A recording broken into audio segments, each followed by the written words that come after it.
First confirmation of the porcine epidemic diarrhea virus occurred more than 2 years ago, but the virus is still impacting pork producers across the country. 34 states have recorded a case of PEDv, including Nebraska. Positive tests this summer, though, were significantly lower than 2014, and the USDA believes it has a handle on how the virus initially entered the U.S. Recently, we talked with UNL's Bruce Brodersen and UNL's Veterinary Diagnostic Center to get an update on PEDv.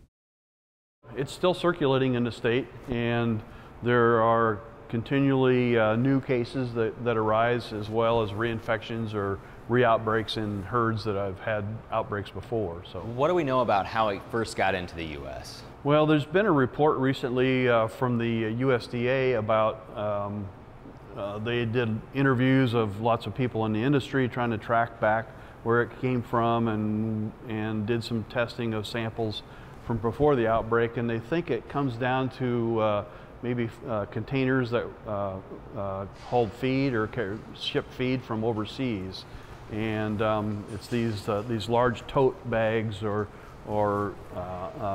these flexible bags that are used, and they think that's maybe where it came from, or the most likely source of where it came from. How much of a threat do you think this is as we start to approach cooler temperatures? Well, it's always going to be a threat in the wintertime, like any of the other coronaviruses. Why TGE, for example, wintertime is always worse because the virus survives better in a colder environment. So it's going to crop up again. The reports right now for outbreaks there's not very many going on right now, but I'm sure that'll climb as the temperatures get colder. Can you give me an update on what vaccines are available for producers?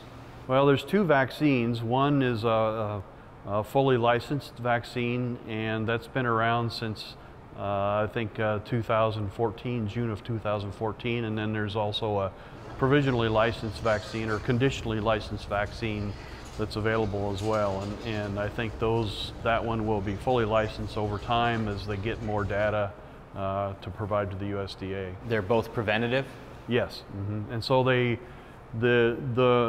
instructions for administration of that vaccine is to vaccinate the sows shortly before they farrow. That way they can transfer maternal antibody onto their pigs through colostrum.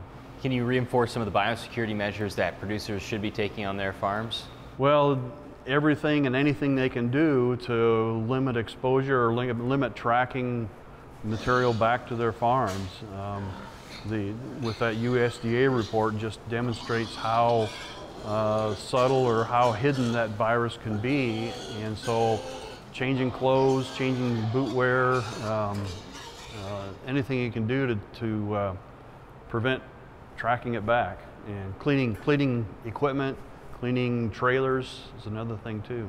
While we followed this PEDv, we've also followed that swine delta coronavirus. What's the latest on that?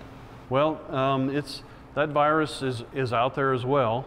It's not as virulent a virus as PED. It doesn't cause as severe a disease, so the mortality rates are not as high as with PED.